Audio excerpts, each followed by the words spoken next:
ಆದಷ್ಟು ಬೇಗ ನಮ್ಮನ್ನ ಒಪ್ಪಿ ಮನೆಗೆ ಕರೆಸಿ, ಪೋಷಕರಲ್ಲಿ ಕೈ ಮುಗಿದು ಕೇಳಿದ ಪೃಥ್ವಿ ಭಟ್. ಹೌದು, ಜೀ ಕನ್ನಡದ ಸರಿಗಮಪ ಗಾಯಕಿ ಪೃಥ್ವಿ ಭಟ್ ಇತ್ತೀಚೆಗೆ ವೈವಾಹಿಕ ಜೀವನಕ್ಕೆ ಕಾಲಿಟ್ಟಿದ್ರು. ತಾನು ಪ್ರೀತಿಸಿ ಹುಡುಗನನ್ನ ಮನೆಯವರ ವಿರೋಧದ ನಡುವೆಯೂ ಮದುವೆಯಾಗಿದ್ರು. ಇದು ವಿವಾದಕ್ಕೆ ಎಡೆ ಮಾಡಿಕೊಟ್ಟಿತ್ತು. ಮಗಳ ವಿವಾಹದ ಬಳಿಕ ಪೃಥ್ವಿ ಭಟ್ ತಂದೆ ಶಿವಪ್ರಸಾದ್ ಆಡಿಯೋ ಸೋಷಿಯಲ್ ಮೀಡಿಯಾದಲ್ಲಿ ಸಿಕ್ಕಾಪಟ್ಟೆ ವೈರಲ್ ಆಗಿತ್ತು. ಇಲ್ಲಿಂದ ಗಾಯಕಿಯ ಮದುವೆ ವಿವಾದ ವಿಷಯವಾಗಿತ್ತು. ಪೋಷಕರ ವಿರೋಧದ ನಡುವೆಯೂ ಪೃಥ್ವಿ ಭಟ್ ದೇವಾಲಯದಲ್ಲಿ ಮಾರ್ಚ್ 27ರಂದು ಅಭಿಷೇಕ್ ಅವರೊಂದಿಗೆ ಮದುವೆಯಾಗಿದ್ರು. ಮದುವೆಯ ಬಳಿಕ ಪೃಥ್ವಿ ಭಟ್ ಅದ್ದೂರಿಯಾಗಿ ರಿಸೆಪ್ಷನ್ ಮಾಡಿಕೊಂಡಿದ್ರು.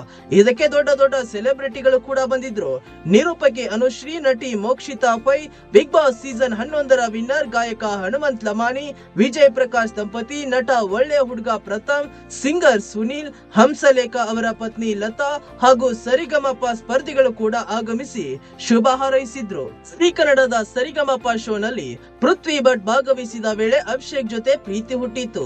ಅಭಿಷೇಕ್ ಜೀ ಕನ್ನಡದಲ್ಲಿ ಎಕ್ಸಿಕ್ಯೂಟಿವ್ ಪ್ರೊಡ್ಯೂಸರ್ ಆಗಿ ಕೆಲಸ ಮಾಡುತ್ತಿದ್ದಾರೆ. ಒಂದಿಷ್ಟು ವರ್ಷದ ಪ್ರೀತಿಯ ಬಳಿಕ ಪೃಥ್ವಿ ಭಟ್ ಹಾಗೂ ಅಭಿಷೇಕ್ ಇಬ್ಬರು ಮದುವೆಯಾಗುವುದಕ್ಕೆ ನಿರ್ಧರಿಸಿದ್ರು. ಮದುವೆಯ ಬಳಿಕ ಈ ಜೋಡಿ ಹನಿಮೂನ್ಗೆಂದು ಮಲೇಷ್ಯಾಕ್ಕೆ ಹೋಗಿ ಬಂದಿದ್ದಾರೆ. ಇದೀಗ ಈ ಜೋಡಿ ಸಂದರ್ಶನವೊಂದರಲ್ಲಿ ಕೂತಿದ್ದು ಕೆಲ ವಿಚಾರವನ್ನ ಹಂಚಿಕೊಂಡಿದ್ದಾರೆ. ಕೀರ್ತಿ ENT ಕ್ಲೀನಿಂಗ್ ಸಂದರ್ಶನದಲ್ಲಿ ಪೃಥ್ವಿ ಭಟ್ ಹಾಗೂ ಅಭಿಷೇಕ್ ಹಾಜರಾಗಿದ್ದು ತಮ್ಮ ಮದುವೆ ಪ್ರೀತಿ ಬಗ್ಗೆ ಮಾತನಾಡಿದ್ದಾರೆ.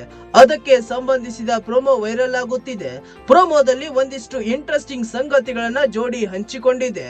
ಮದುವೆ ಬಳಿಕ ಪೃಥ್ವಿ ಅವರ ತಂದೆ ಜೊತೆ ಅಭಿಷೇಕ್ ಫೋನ್ ಮಾಡಿ ಮಾತನಾಡಿದ್ದು ತಾವು ಮಾಡಿದ್ದು ತಪ್ಪು ಎಂದು ಕ್ಷಮಿಸಿ ಎಂದು ಹೇಳಿದ್ದಾರಂತೆ. ಪೋಷಕರ ಒಪ್ಪಿಗೆ ಇಲ್ಲದೆ ಮದುವೆಯಾದ ಮಾತನಾಡಿದ ಅವರು, ಆ ಕ್ಷಣಕ್ಕೆ ನಮಗೆ ಬೇರೆ ದಾರಿ ಇರಲಿಲ್ಲ, ಹಾಗಾಗಿ ಮದುವೆ ಆಗ್ಬೇಕಾಯ್ತು. ಅಪ್ಪ ಮೆಸೇಜ್ ಮಾಡ್ತಾರೆ ಎಂದು ತಿಳಿಸಿದ್ದಾರೆ. ಪ್ರೀತಿ ಮಾಡಿ ಮದುವೆ ಆಗುವುದು ತಪ್ಪು ಎನಿಸುತ್ತಿಲ್ಲ ಎಂದು ಅಭಿಷೇಕ್ ಮತ್ತು ಪೃಥ್ವಿ ಹೇಳಿದ್ದಾರೆ.